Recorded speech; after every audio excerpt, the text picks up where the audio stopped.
Because I'm in a Chinese bakery and sweets. But before you start ordering, you better make sure you know what's inside because the feelings aren't always the same. So I'm gonna teach you how to ask, what's inside? Because my name's Kuei Zhou, and I'm teaching you the everyday Chinese you need to communicate what you want in a way that nobody else is. Let's get started.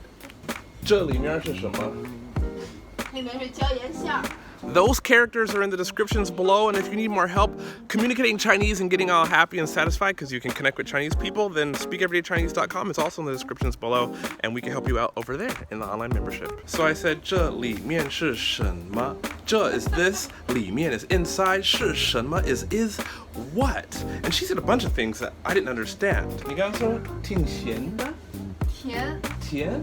Tián is sweet, by the way. Xián is salty. Now you gotta ask if you can taste a little bit, and then you'll know if you like it, right? Because who knows whatever they said.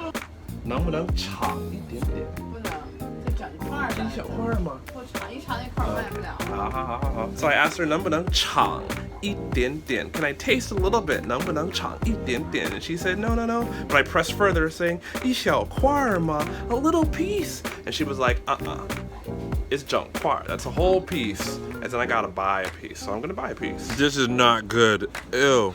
Like, I'm Kuei Zhou, teaching you the everyday Chinese you need to communicate what you want. Good study. Day up.